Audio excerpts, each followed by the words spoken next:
celebrating a milestone event in biblical history, the 70th anniversary of the restoration of Israel. What an event. And I am so excited to have my good friend, Ambassador Danny Ayalon, with me. I can't think of a better guest to talk with about this important event. Ambassador Ayalon has served as Deputy Foreign Minister for the State of Israel, as well as the Israeli Ambassador to the United States. Ambassador Ayalon, welcome back to Jewish Voice. Thank you so much. It's so great to have you here. Always good to be here. First of all, Mazel Tov, congratulations. Thank you very much. What an event. It is. What an event.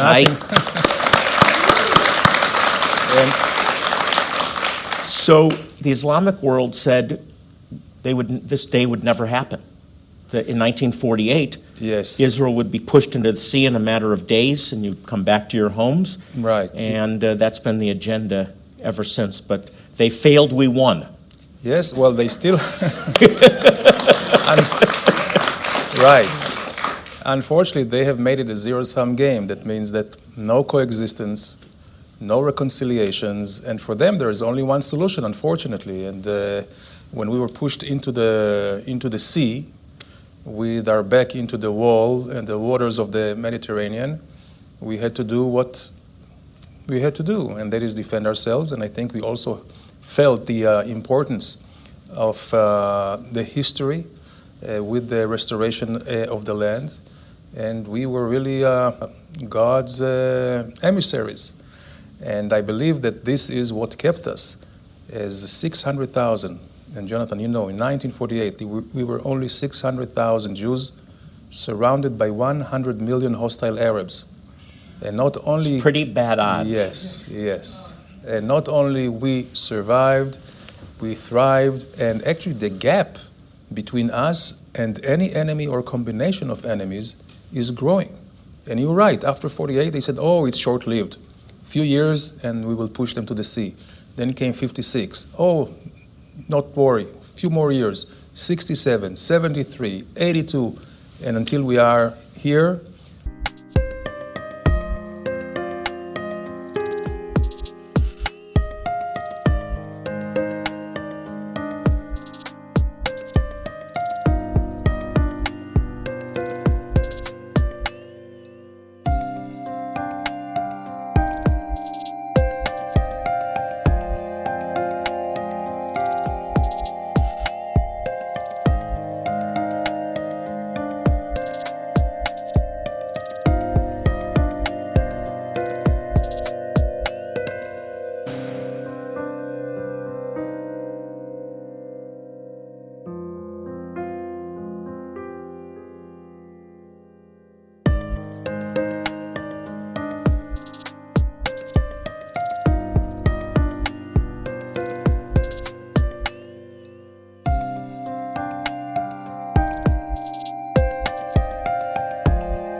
And I believe we're going to go from strength to strength, and with another fact which is very important, why we are winning. We don't have anywhere else to go. So this is our home, the only home we have ever had, and we take care of it like our home. And for 2,000 years, until the Jews returned, the earth there, the land was derelict. Why? Because all of these inhabitants, or the rulers of the land, were occupiers. So they didn't care too much about the land, not the Romans, not the Seljuks, the Ottomans, you name it. When the Jewish people came back, we treated it like home because it is our home. And this is why the transformation began. Well, 70 years and counting. It's wonderful. Absolutely. I was talking with another guest about this idea of the connection of the Jewish people to the land. This was a land that was promised to them as an inheritance, a people that were promised that although I'll scatter you for your disobedience, I will bring you back. Mm-hmm. Even specifically mentioning where they would be brought back from, the North Country, Ethiopia, the land that is today Ethiopia, Cush. Mm-hmm. That's all been happening before our very eyes. This is Bible prophecy, I believe, being fulfilled. And when the people of Israel came back to the land promised to them, It's like the land opened up and blossomed. Let's jump into some really good news. As this airs, I'm hopeful that the embassy is actually physically being opened in Jerusalem. This was a really bold move. It was a 25-year-old decision back in 1995 when the Congress voted to move the embassy, but it's been delayed for security concerns for 25 years. What does this mean for Israel? I think it's miraculous. First of all, I think it was the right thing to do. And when people ask me, why did President Trump decide to move it now, my only question is, it's not a question why did he decide to move it now. The question is, why did it take so long? And 25 years long, or you may say 70 years long. I think that it would have been the right thing for the nations of the world back in 1948 when Israel was reestablished. As you said, when we were restored back in our homeland, it was the right thing to do. Unfortunately, they didn't because of the Arab pressure. But with the United States moving, this is a move which is historic. And we know of other countries that will follow suit. I met 2 weeks ago in New York, the President Morales from Guatemala. He said he will move the embassy also on the same Really? day. Yes, yes. It's happening. Kudos for Guatemala. And there are some others who are already looking into it. That's fantastic. Yes. Vice President Pence said something when he was in Jerusalem recently that I want you to comment on. He said this lays the groundwork for peace because of the criticism from the left is this will dismantle the peace process, which is, there's nothing being dismantled in reality. But he said this will lay the foundation because the foundation for peace has to be built on truth. Exactly. Can you comment? I just thought that was a fantastic statement. Absolutely. Well, you see, I think, first of all, we see really a breath of fresh air coming out of Washington when it comes to the Middle East at large, and specifically to the conflict with the Palestinians. And what I think Pence was referring to was that for the last 8 presidents, we're talking about 8 presidents who have tried the same and more of the same, only to hit a brick wall. And why was it? Because everybody was catering to the Palestinians. The Palestinians were treated as the spoiled kid. They were not asked to make any compromises. And what did that do?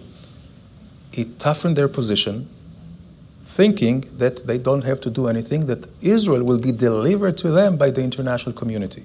Well, it didn't work.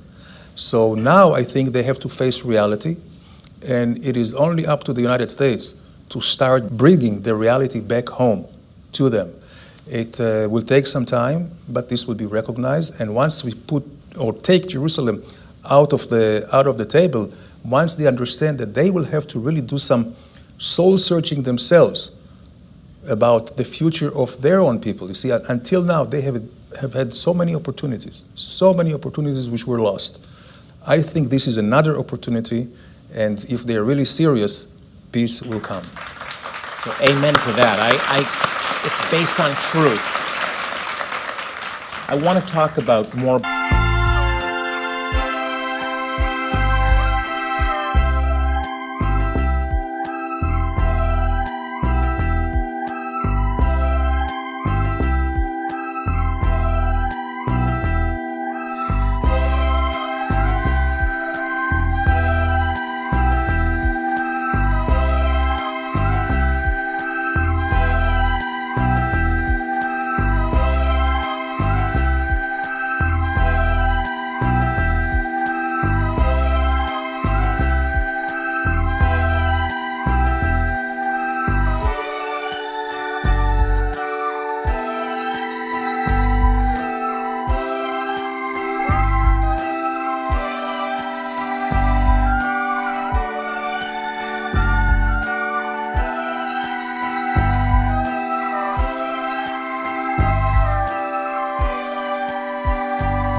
About the UN, I want to talk about misinformation.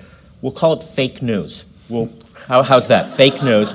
The propaganda that people are seeing about Israel and believing. We need to set the record straight. We'll be right back. Don't go away.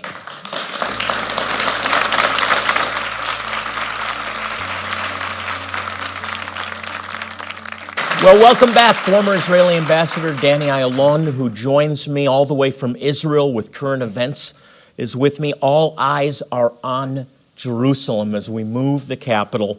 I want to shift into fake news, Danny, and the propaganda.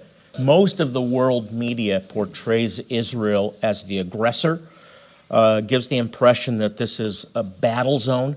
Every tour, we have to deal with people that see something on television or read something, and they want to cancel the tour because they think it's unsafe. All of these things are false, are fake news, right? Absolutely. I feel safest, basically, in Israel. And it's not because we have less threats than we would have anywhere else in the world, but we are better prepared. We have this great experience. I mean, it's unfortunate that we had to accrue or to build this experience, but we are being attacked. The first thing is, of course, to rely on intelligence, preemption, and this is the only way to not just to win a war, but to really survive. To paint Israel the aggressor, again, it's fake news, because they do not report the squads, the terror squads that are coming under tunnels from Gaza. They do not report all the rockets, with huge explosive warheads coming out of Israeli kindergartens and malls and shopping centers. They just show Israel's self-defensive acts. And this is not only fake news, I believe this is just propaganda, and it is very, very unfortunate, and especially when we see that the entire world today is under attack of radical Islam, whether it's in Europe or here or in Moscow, anywhere else. And what we have told them from a long time ago, if you don't come together, they will attack us first, but they will not finish with us. They will come over to you. Israel is just the closest. Let's make something very clear in this program, okay? Moral equivalency. There is no moral equivalency between a calculated attack against a missile silo and bombing the civilian population. Right. Let's be clear about that. Absolutely. Okay? Let's set the record straight. Absolutely. There is no moral equivalency. No here. moral equivalence whatsoever.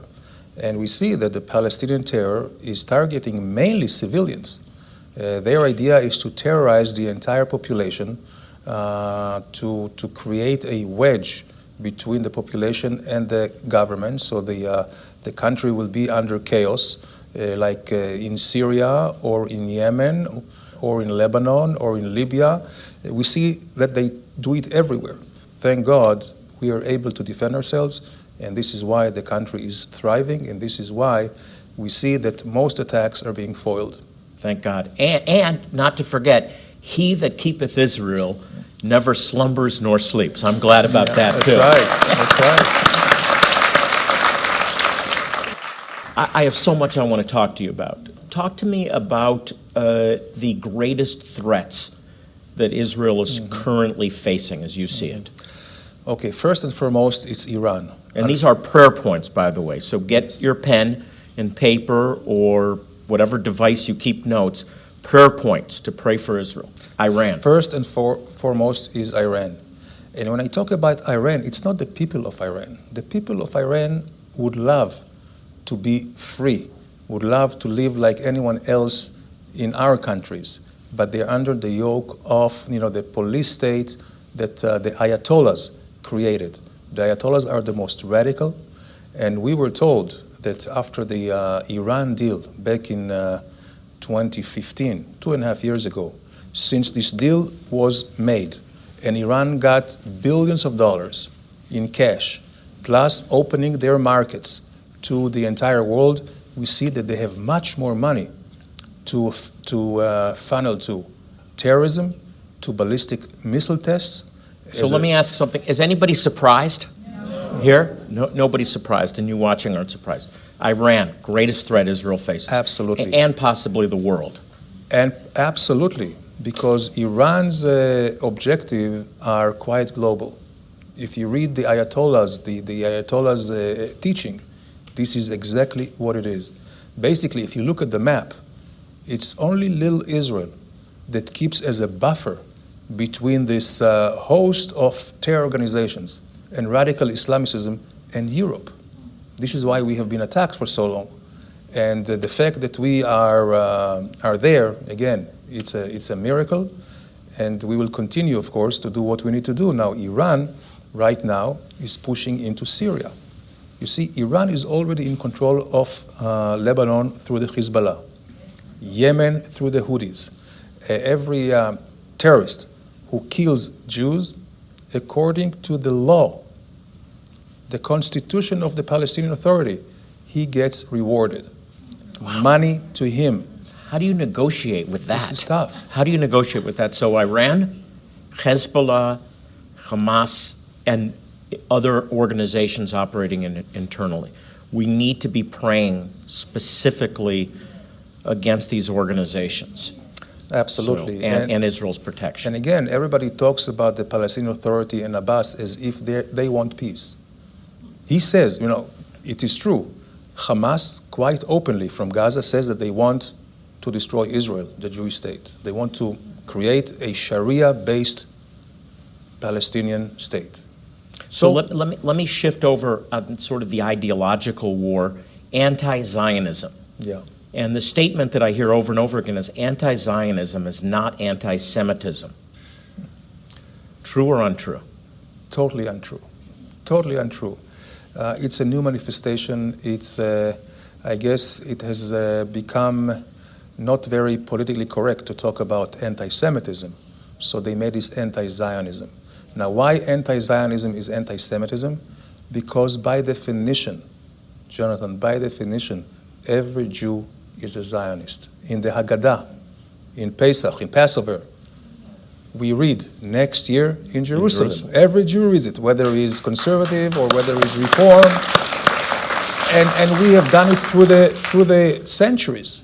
Now, what about this? This is a lie that repeats itself also. You've addressed it, but I need to go back and highlight it again, that Israel is the problem.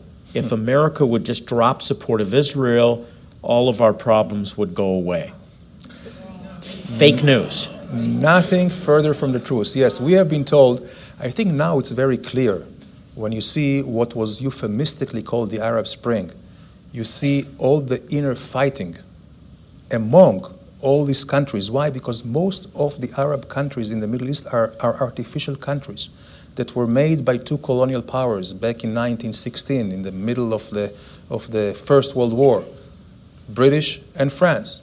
And they put together countries and lines, many of them straight lines, irrespective of the homogeneity of the population. Some of them were just at the throat of each other.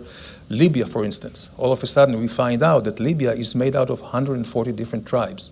So when Gaddafi was there in Iron Fist, everything was suppressed. Same thing was with Saddam Hussein in Iraq. Same thing was with Assad, the father, in Syria. We see how everything is exploding, and of course it has nothing to do with Israel. Now, if you look back, Israel is I would say, the main stabilizer in the Middle East. This is the real story, by the way. This is the truth. Israel's portrayed as the aggressor. Israel's portrayed as the problem. Israel is part of the solution, and that's why we need to stand with Israel, among other things. We have some, it's Israel's 70th anniversary. We have some great resources. This absolutely gorgeous Israel Rising coffee table book will give you the before and after. It's one of the greatest books about Israel I've ever seen. And The Miracle of Israel, a DVD that we produced that really points out what a miracle the restoration of Israel is and how it connects to Bible prophecy unfolding before our very eyes. Don't go away. Sir, I can't think of a better guest than former Israeli Ambassador Danny Ayalon. We're discussing really important things. We're setting the record straight, and I had to cut you off. Go back to what we were talking about, because I want everybody to be aware how money is being spent by the Palestinians. You know, according to the law, the Palestinian law, they paid just last year more than $300 million to terrorists. That's almost 10% of the entire Palestinian budget. This is money that you, Americans, give, European gives, and also some of money from Israel. And the law specifies that the more Jews you kill, more money you get. If you get killed during the act, if the terrorist is dead after the action, his parents or his family gets this money. And this is something which is really, really unimaginable, and we're very thankful for the US Congress, for the Taylor Force Act, whereby the US now is denying the Palestinians any money that they give to the terrorists. They offset it from the help. They just understand this is humanitarian aid money that's being given as a payoff, as an incentive. Exactly. It incentivizes murder. And has the UN said anything about this? Of course not. The UN does not even want to discuss terrorism or to have a definition of what terrorism is. They just look the other way, again, because of the Arab majority. And if you look at the UN, more than half of the countries, almost 2/3, are non-democratic countries. And unfortunately, the UN now is like a rubber stamp. It's hijacked by the Palestinians. I want to take a moment. We don't have much time left, but I want you to set up a clip we're going to look at from a fantastic video that you put together to really state the truth. And I want you to watch this, and then I want you to go back to YouTube, and I want you to watch the whole thing. So set this up for us. Sure. So the Truth About Israel is a nonprofit organization that I established when I left the government, and I realized that there is not too many effective instruments to dispel all the lies, the propaganda of the Palestinians, and really to tell the truth. So what we're doing is we're working with the social media, as we realize that the social media is a very, very strong media anymore, especially with the young kids. And we take issues which seemingly are complex, the truth about Jerusalem or the refugees or the West Bank or the peace process, and we just break it down to very simple facts that anyone who is 10 years old and above can understand, and it has been a tremendous success. Millions are watching it, and Over I believe 3 million. I use this all the time. Yeah, right. I love this piece. Take a look. Here is the truth about Jerusalem and the Jewish people.